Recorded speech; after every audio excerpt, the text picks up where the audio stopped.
bitches! I believe I can fly. I believe I can touch the sky. Every night and day, spread my wings and I fly away. Aujourd'hui, on va parler d'un sujet qui choque les petites madames d'Outremont, de Repentigny et de Joliette, quand c'est pas bien utilisé. Aujourd'hui, on va parler de rectitude politique. Les gens à la maison, vous vous dites probablement, qu'est-ce que la rectitude politique? Le mot rectitude politique est une traduction correcte du mot politically correctness en anglais, qui est un synonyme d'euphémisme. Alors les gens qui pensent bien parler la langue française et qui utilisent le mot politiquement correct, décollissent!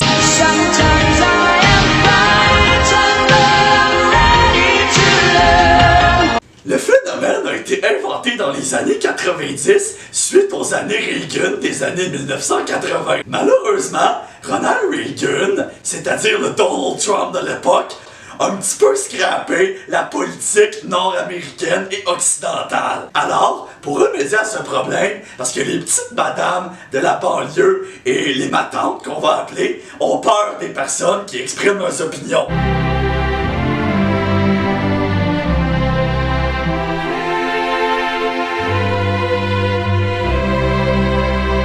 Alors, les politiciens, pour être sûrs de gagner leurs élections, attention, ils ont commencé à se peigner en Playmobil, ils ont commencé à mettre des beaux costumes de designer, avec des beaux costumes à cravate anglais, et ils ont commencé à avoir un anglais ou un français impeccable, pour être sûrs d'avoir l'air d'une bonne personne, et être capable de fourrer solide le monde après les élections pendant 4 ans, dépendamment de ton mandat.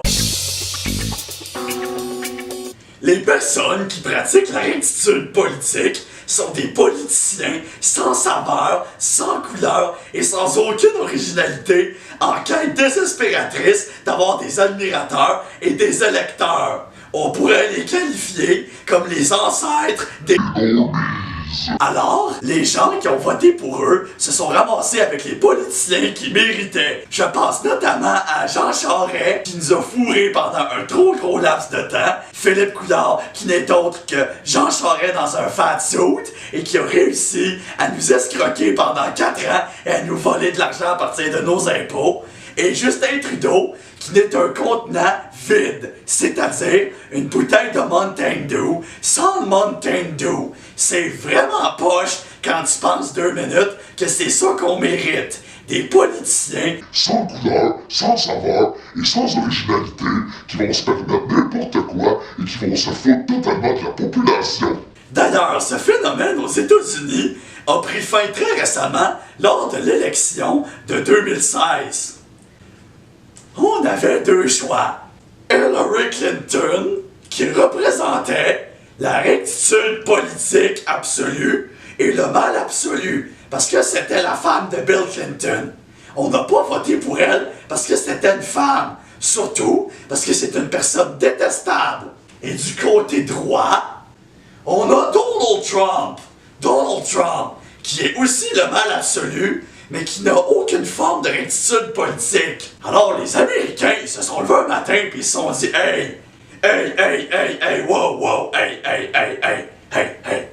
I got an idea. We gotta vote for Donald Trump and made a large finger to those fuckers of the establishment, of Democrat establishment, establish Hollywood and Vermont, cause they are not American, they are Canadian with the American flag tattooed on their chest. They have lost their souls.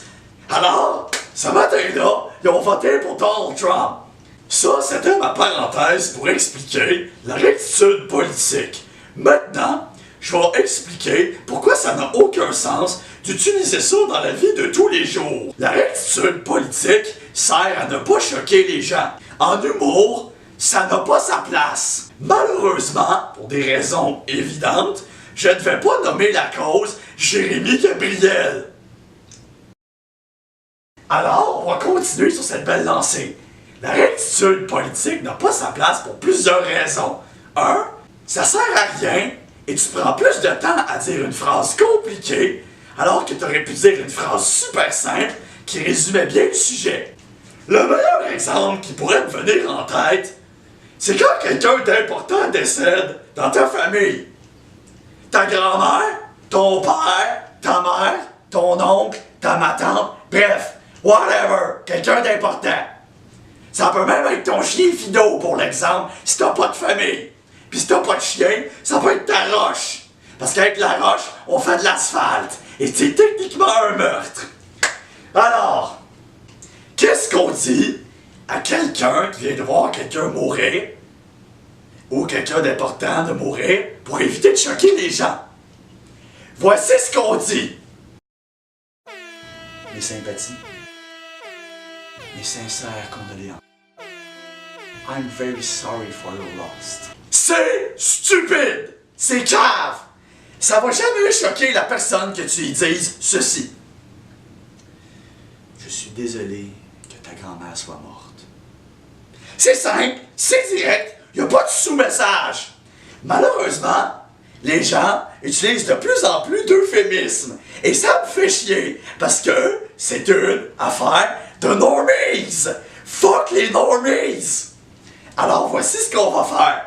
Aujourd'hui, vu que je suis une bonne personne et que je veux vous montrer comment on fait pour insulter les gens ou pour dire quelque chose de drôle, sans nécessairement choquer, mais en étant plus original que Justin Trudeau, Jean Charest ou Philippe Couillard. Je vous présente le dictionnaire raptorien français. Êtes-vous prêts? En tout cas, moi je le suis. C'est parti. Voici des exemples d'expressions. Ce ne sont pas les pogos les plus dégelés de la boîte. Vous savez, les caves dans le cours des ducs, c'est les gens qui ont pas d'élocution d'un morning man. Ben, vous savez de qui je parle. Sinon, petit secret, ce sont vraiment les plus caves dans la vie de tous les jours. Genre mon big est plus évolué au niveau de l'élocution et du dialogue. Mon ami Marie est devenue une cravenne. Un cravenne est une personne arborant un style emo, gothique, punk alternatif ou otaku. Le nom fait ici référence à Wes Craven, célèbre pour ses films d'horreur. Et c'est aussi une belle manière de mettre toute cette bande de weirdos dans le même panier sans avoir à se forcer à trouver leur nom de choses. J'aimerais bien aller plus loin avec ma blonde, mais malheureusement pour moi, c'est une panda. Un panda fille cute qu'on aurait envie de frencher parce qu'elle est cute, mais qu'on n'aurait pas envie nécessairement de coucher avec parce qu'on se sentirait mal malgré sa majorité. It's time to stop!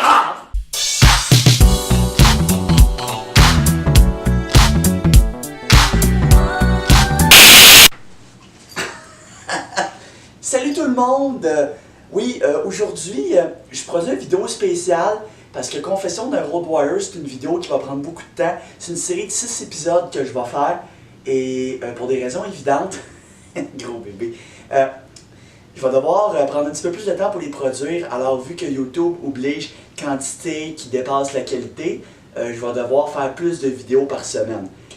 T'as hâte, hein, gros bébé? Ben oui, hein? Ben oui, gros bébé.